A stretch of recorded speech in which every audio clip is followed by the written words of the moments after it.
Hi guys, JT here, and today I'm bringing you some information on 10 games in Fanatical's Bethesda Classics Bundle of November 2023. To help you answer the question, should you buy it? By using the link provided in the description below, not only will you gain access to this bundle, but you also have the opportunity to support this channel. Your support will mean the world to me, and I genuinely appreciate it. Anyway, let's get into this.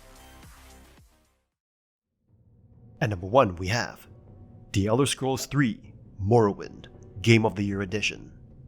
Released in 2002, it may lack the visual polish of modern games, but its depth and engrossing narrative make it an unforgettable experience. Morrowind's introduction doesn't hold your hand, it hands you paperwork and thrusts you into an open world, leaving you to decide your path. The island of Vardenfell is a strange landscape dominated by a volcano, red mountain with giant mushrooms, stone pinnacles, and bizarre creatures. The political structure, with the tribunal and the 5 great houses, adds layers to the lore, which spans thousands of years. The storytelling is both a strength and a weakness. While the narrative is fantastic, the delivery lacks personality, relying on encyclopedic explanations.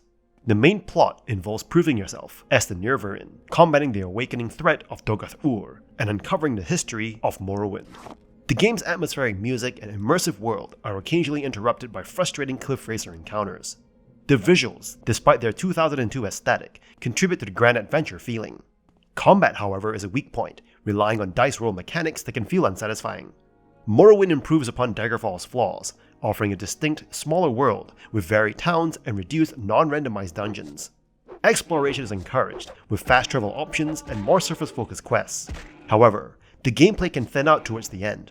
Morrowind lacks the emergent situations of later titles, but compensates with unparalleled depth. It challenges you to explore an alien world, and if you can navigate its quirks, it promises an experience you'll always remember. The Game of the Year edition includes new gameplay mechanics, quests, locations, dungeons, armor, weapons, and more creatures to murder. At number 2 we have The Elder Scrolls 4 Oblivion Game of the Year Edition, a highly acclaimed open-world RPG. Developed by Bethesda Softworks, the game is celebrated for its vast, immersive world and captivating quests. This edition includes the original game along with 2 expansions, Knights of the Nine and Shivering Isles. The main storyline revolves around your character's journey through the land of Cyrodiil, tackling quests and uncovering mysteries. The game's accessibility caters to both casual and hardcore gamers, allowing you to enjoy the adventure at your own pace. The expansion, Knights of the Nine, introduces a 10-hour questline that adds depth to the lore, while Shivering Isles offers a large new area to explore, full of bizarre landscapes and characters. Character progression is flexible, with enemies leveling up along with you, ensuring a balanced challenge throughout the game. The game's map is enormous, offering diverse locations, cities, dungeons, and NPCs. The Radiant AI system brings NPCs to life, engaging in realistic activities and interactions. The game's technical aspects, visuals, and audio are praiseworthy, contributing to the immersive experience, even though the visuals may be dated by now. The Game of the Year edition delivers exceptional value, providing over 250 hours of entertainment through its vast content. Whether you're a new player or a returning fan, Oblivion promises a captivating and endearing RPG adventure, making it a highly recommended choice for those seeking an expansive and engaging game world. At number 3 we have Return to Castle Wolfenstein. This game built upon the legacy of the seminal Wolfenstein 3D. In this World War II narrative, set in 1943, you assume the role of William B.J. Blazkowicz, combating the sinister Nazi SS paranormal division, led by none other than Heinrich Himmler. While the plot, conveyed through cutscenes and mission briefings, loses some steam, the gameplay compensates. You navigate through diverse locations, from Castle Wolfenstein to the catacombs and Paderborn village, battling Nazis and supernatural enemies. Foes like Egyptian mercenaries and axe shepherds spices up the challenge. The arsenal includes standard World War II weaponry and standout additions like the powerful Venom gun and the electrifying Tesla gun. Each weapon serves a purpose, contributing to satisfying and varied combat. The game's difficulty, spiking in later levels, demands precision, with enemy accuracy ranging from inconsistent to brutally accurate.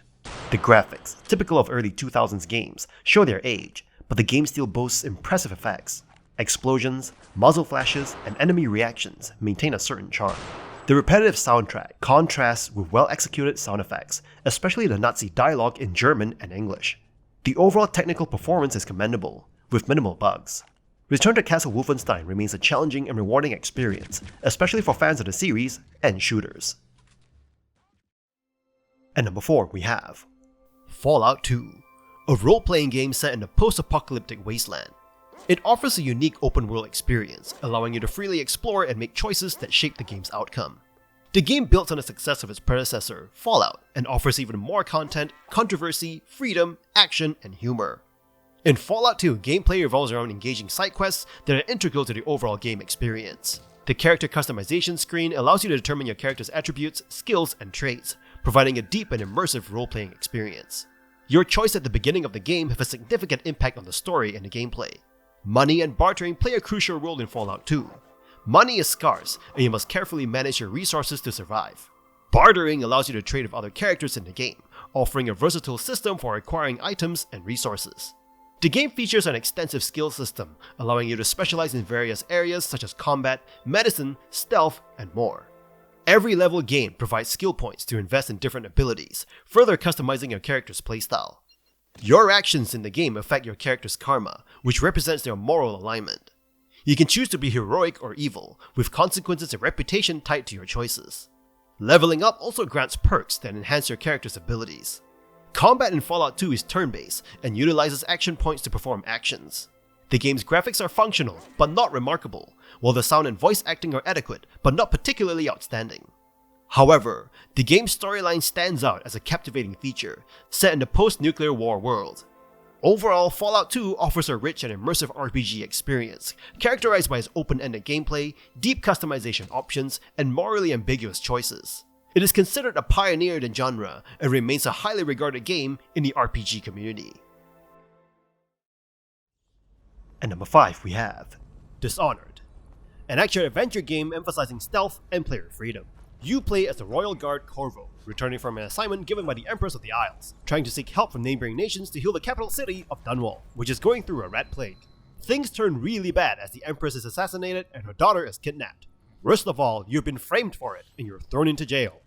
Now, Dunwall is run by greedy, treasonous officials.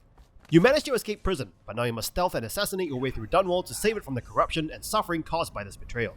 What defines this title is its outstanding stealth and action gameplay. To assist you in your journey are your sword, pistol, and grenades for louder encounters. You have access to supernatural abilities like summoning a horde of rats to literally eat your enemies alive, briefly stopping time to perform a sequence of actions, or teleportation. Taking the more quiet route, you could use your crossbow loaded up with sleep darts or choke enemies from behind. You can find runes to upgrade your powers, blueprints to improve your equipment and armor, and bone charms to boost your skills. These upgrades are scattered around each location, incentivizing you to explore it. You can also complete side missions, which bolsters the livelihood of each level. Each location is brilliantly designed, giving you multiple ways to complete your mission, be it stealth or head-on combat. Dishonored is an awesome game to play for those who love some stealth with the freedom to go in sword swinging if they want to. And number 6 we have Doom 1993, a groundbreaking first-person shooter released by id Software in 1993. It remains a seminal and influential game, shaping the FPS genre and gaming history. Putting you in the boots of the iconic Doom guy, the game unfolds on Mars, where demonic forces threaten, and your mission is clear: to murder them all. Its simplicity, focusing on relentless demon-shooting action, contribute to the game's timeless appeal. With minimal plot intricacies, Doom's gameplay centers on navigating through Mars, shooting demons, discovering hidden rooms, and battling creatively designed enemies. The variety in enemies, each with unique abilities, keeps the gameplay fresh. However, occasional frustration arises from the game's excessive darkness, affecting visibility. Graphically, the 1993 release still holds up reasonably well, displaying a unique aesthetic. The music, composed by Bobby Prince, stands out, capturing the game's intense atmosphere with heavy metal vibes. Despite its brevity, Doom's length feels fitting, preventing the concept from being monotonous. The game's epic feel, especially in the final levels, leaves a lasting sense of satisfaction. Even after 3 decades, Doom stands as a testament to its genre-defining impact, with many preferring its timeless appeal over contemporary FPS titles. Playing it again, whether for nostalgia or as a newcomer, remains a highly recommended experience, showcasing the enduring brilliance of this landmark game. And number 7 we have Doom 2. Released in 1994, it maintains the groundbreaking spirit of its predecessor, offering a familiar yet enhanced experience. The sequel employs the same engine with minor changes, delivering a relentless first-person shooter adventure. You step into the shoes of the Doom guy, battling demons in intricate maps that showcase both the brilliance and drawbacks of 90s level design. The gameplay remains true to the traditional FPS formula, emphasizing combat, item collection, and key retrieval to progress through challenging levels. While the weapons stay consistent, the addition of the powerful super shotgun brings a welcomed upgrade. New enemy types, such as Arachnotrons and Archviles, introduce fresh challenges, but some design choices, like the frustrating chain gun zombies, test your patience. Graphically, Doom 2 retains the sprite-based aesthetic of its predecessor, with enhancements in special effects. However, certain level environments, particularly urban settings like suburbs and downtown, disappoint with lazy visuals and miss opportunities for detail. The soundtrack, though not as iconic as the original, effectively creates an eerie and tense atmosphere, blending rock-based tracks with slower-paced compositions. The level design showcases a mix of corridors and exploration, deviating from the strictly linear paths of the first game. Intricate designs offer non-linear ways to complete stages, rewarding exploration with essential items. However, some maps, like the suburbs, suffer from odd choices that hinder progress, requiring aimless wandering. The presence of hidden secrets and nods to gaming history, such as the hidden head of John Romero, adds a delightful layer to the overall experience. Despite its shortcomings, including questionable level designs and visual choices, Doom 2 remains a classic that builds on its predecessor's success. The modding community further enriches the experience, showcasing the game's enduring legacy. With its combination of nostalgia, challenging gameplay, and the vibrant community, Doom 2 deserves its place in the FPS Hall of Fame. At number 8 we have Fallout, a post-nuclear RPG, the first game in a long-running Fallout game series. This game comes together with Fallout 76 in this bundle. First released in 1997, that's 26 years ago, do expect some getting used to certain things of that era, like a busy UI, but much of Fallout 1 still impresses today with a dynamic world only seen in very few games.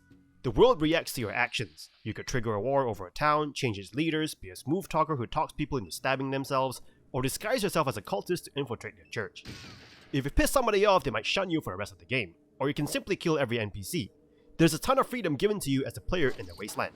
The story is quite simple. You're a dweller in Vault 13, having spent your entire life there. America is a nuclear wasteland, and you're sent on a mission into New California by your Vault's overseer, to retrieve the water chips so your Vault doesn't run out of clean water. While the story is quite simple, how it expands is incredible. As you explore the world, you'll encounter many mysteries like disappearing people around military facilities, super mutants running rampant, a nefarious conspiracy that you can unravel or join, and deal with various factions of the world like the Khan Raider, Brotherhood of Steel, among others. Each faction brims with character, like something out of a Mad Max diesel punk. Quest design is amazing with the amount of freedom in how you tackle each mission. You could choose to kill your employer instead of working for them, free captives, or even kill them. It's entirely up to you. You just have to live with the consequences. So if you like an immersive RPG with a ton of freedom and excellent writing, you definitely want to play this. While the UI may seem old, the wasteland itself will always be a wasteland regardless of time, making it quite timeless. At number 9 we have Wolfenstein 3D, a groundbreaking first-person shooter released in 1992. It is a historic game considered the progenitor of the genre. Developed by id Software, it introduced players to the role of BJ Blazkowicz, an American spy embroiled in escaping Castle Wolfenstein and thwarting Nazi plans through 6 episodes. While the game's gameplay may feel rudimentary compared to modern shooters, it was a trailblazer for its time. With basic mechanics like walking, running, shooting, and limited interactions, it lacks the complexity of contemporary titles. The absence of features like jumping and leaning may strike players as simplistic. Navigating through dungeons and bunkers, Wolfenstein 3D reveals its corridor shooter nature, with levels feeling somewhat repetitive. The limited variety in level design, enemy types, and weapons may feel restrictive when compared to today's diverse gaming landscape. Despite these considerations, Wolfenstein 3D boasts historical significance and technical achievements. In 1992, its 3D graphics, although presented with 2D sprites, were groundbreaking. The game successfully created a violent and atmospheric experience with realistic enemy reactions and controversial themes. However, a modern lens reveals some aging aspects, including the lack of level variety and mandatory secrets, potentially leading to frustration. Nevertheless, Wolfenstein 3D remains a historic masterpiece, recommended for those seeking a nostalgic journey or an understanding of the genre's roots. Its simplicity and foundational role in gaming history make it a timeless classic with an impact extending beyond its initial release. And number 10 we have Doom 64, a remastered version of the obscure Nintendo 64 Doom game. This game offers a more horror-based atmosphere while retaining the classic FPS action of other Doom games. The story takes place after Doom 2, Hell's onslaught continues, and a powerful entity, the Mother Demon, has escaped detection due to the extremely high radiation levels. The demon resurrects dead carcasses into evil hordes, and is up to you to stop them. As per many Doom games, the story takes a back seat in favor of the gameplay. You'll be moving around corridors, murderously shooting at anything standing in your way, flip switches and find keys to unlock the exit. Movement is momentum based, so it takes a few moments to build speed and change where you're running. Also, there's a lack of a jump button. Levels are maze-like and they are fun to navigate and fight in, but the aesthetics of the levels could feel repetitive. There's a ton of traps in this game, like arrow turrets in walls, crushes from the ceiling, to homing missiles. These can be annoying sometimes as it forces you to be careful as opposed to the fast movement speeds that Doom games are known for. Thankfully, checkpoints are close by if you die. As per any Doom game, there are plenty of secrets to find in each level. Enemies are varied, with most enemies from Doom 2 making a return. Each enemy will require different tactics to take down, and they aren't a walk in the park. You will receive a wide variety of weapons as you play the game. Starting out with a weak pistol, you will soon obtain the chain gun for weaker enemies, a rocket launcher to commit mass murder, the super shotgun, the BFG 9000, among others. And all these weapons are very satisfying to shoot holes through demons. Doom 64 is an awesome classic Doom experience, as long as you can get over the pixelated look. And that's all for this bundle. This bundle is actually really awesome for a really good look into the RPG and FPS gaming scene back in the 90s, except for maybe Dishonored. In saying that, all these games in the list are awesome, and you should definitely give them a try. In any case, kindly show your support by liking and subscribing to the channel, and I look forward to connecting with you in the upcoming video.